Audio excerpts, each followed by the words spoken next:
The film begins with a murder committed by Mike Fallon. This time, the target is a DJ, and as usual, Mike will make the murder look like an accident. Here, Mike kills the DJ with a huge gas explosion. After completing the mission, Mike goes straight home to his luxury apartment on a Triumph motorbike. At first, Mike came to Malta just for a holiday, but he started getting jobs with quite high pay. Because he earned a lot of money, he decided to settle in Malta. Long story short, Mike arrived at his apartment. He checked the transfers from his clients and was very happy when he saw the payment amount. Suddenly, a woman attacked him. It turned out the woman was a kung fu expert named Shuling. Mike had hired her to train his alertness and physical strength, so it wasn't surprising that Shuling always attacked suddenly.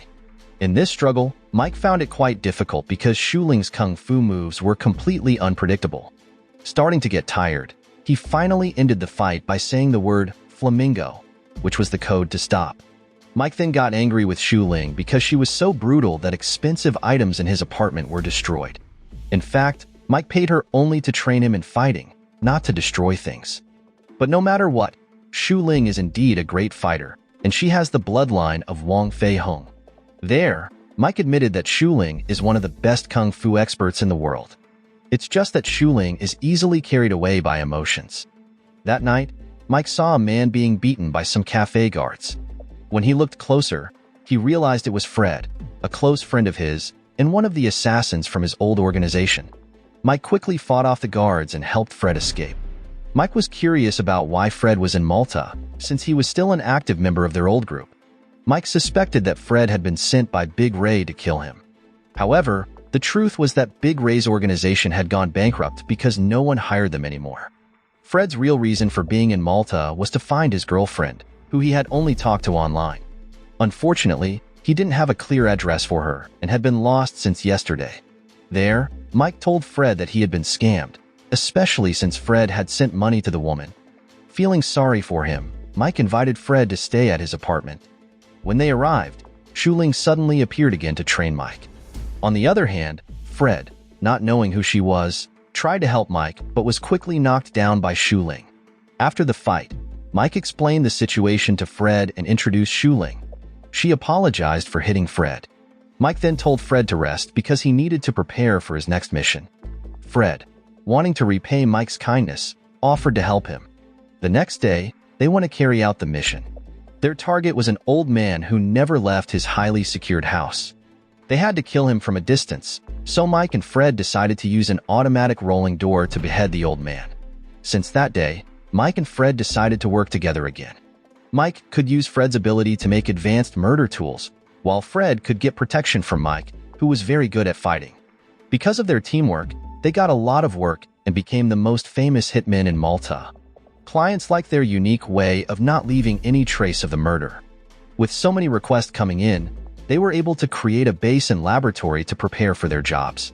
In this place, they could also experiment with tools made by Fred without disturbing others. One day, while they were experimenting, another job came in. This time the target was Mrs. Zuzer, the most powerful mafia boss in Malta. No one dared to mess with her, so to avoid big problems, Mike immediately refused the job. After returning from their headquarters, Mike had to fight Shuling again. After they got tired of fighting, they relaxed and watched TV. Fred was seen looking for information about his girlfriend, and he was very suspicious that she was missing because she had been kidnapped. Meanwhile, Shuling, feeling sorry for him, wanted to help.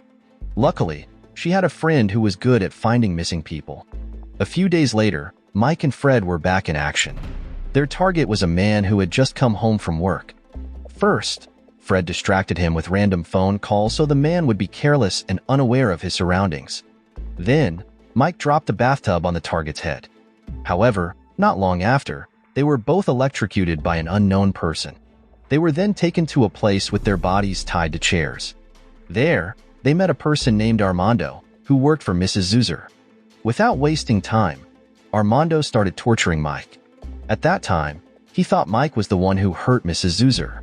Soon after, Mrs. Zuzer showed up with her aides. She told Mike and Fred that they had fallen into a trap because the target they just killed was bait so she could catch them. Mrs. Zuzer also showed her son named Dante. A few days ago, someone almost killed Dante while he was smoking in a small alley. From the CCTV footage, it looked like the killer used a method similar to Mike's, trying to make Dante's death look like an accident. However, the assassin failed because Dante's aide acted quickly. At that time, Fred tried to convince Mrs. Zuzer that he and Mike were not the killers. They were offered the job to kill Dante, but they refused because they didn't want any trouble.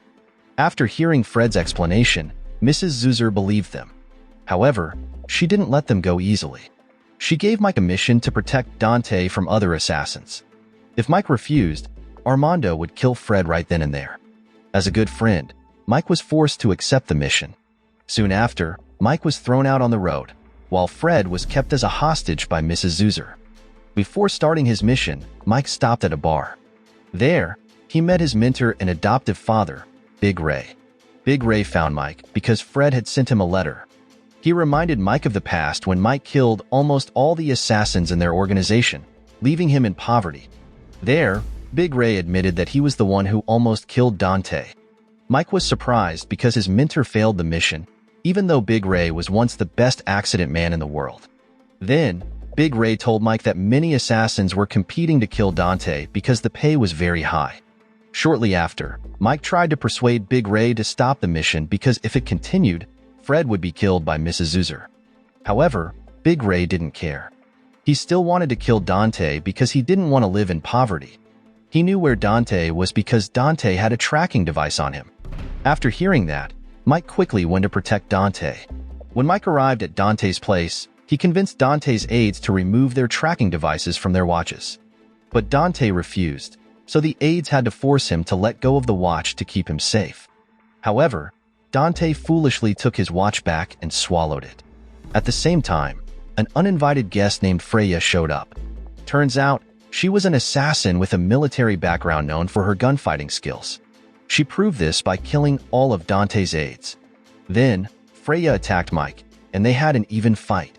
During the fight, he asked her to leave, but she refused because Mike had once stolen a target from her, and she didn't want to fail again.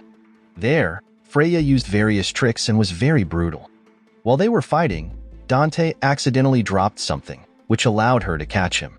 Freya immediately hunted Dante, but Mike tried to distract her to divide her focus. In the end, Mike managed to defeat Freya in a very brutal way. Then, Mike received a call from Mrs. Zuzer, who told him to secure Dante and bring him to headquarters. The problem was that Dante had swallowed a watch with a tracker, so the killers would always know his location. Mrs. Zuzer insisted that no matter what, Dante must be safe from all the hitmen. Soon after, Mike took Dante to a pharmacy to get medicine that could speed up digestion so Dante could quickly expel the tracking device. Next, Mike wanted to find a safe hiding place. However, they were suddenly attacked by another killer named Yendi, who was a hitman from Ghana known as the bloodthirsty vampire because he drank his victims' blood and could guess their blood type. At that time, Yendi immediately swung his axe at Dante's neck, but Mike quickly protected Dante. Soon after, a fierce fight began. Even with his bare hands, Mike managed to keep up with Yendi and eventually knocked him out. Before Yendi got up again, Mike told Dante to hide in a safe place. Then, he challenged Yendi to a fair duel using an iron rod as his weapon. There, Mike fought skillfully, overpowering Yendi. In the end, he seized Yendi's sword and slashed it at Yendi's neck. Afterward, Mike took Dante to his base and waited for help from Shuling. When they arrived at headquarters, Mike told Dante to sleep so his digestion would run smoothly and he could expel the tracker after waking up. However, Dante refused to listen. Annoyed, Mike knocked him out so he would finally rest. On the other hand, Fred is still being held hostage and closely guarded by Armando. Every 10 minutes, he would strangle Fred, while Mrs. Zuzer watched him in pain. She would continue this until Mike managed to secure Dante and eliminate all the killers targeting him. Meanwhile, Mike had a visitor at his base, and it turned out to be Shuling. It was her first time visiting Mike's new headquarters. After looking around, Shuling expressed interest in becoming a hitman like Mike because of her expert kung fu skills. While they were talking, an assassin named Silas arrived. At that time, Silas, known as a strangulation expert because he always killed his targets with a deadly stranglehold, came to finish off Dante. But Silas wasn't the only one who came. Another unique killer arrived, known as Poco the Killer Clown.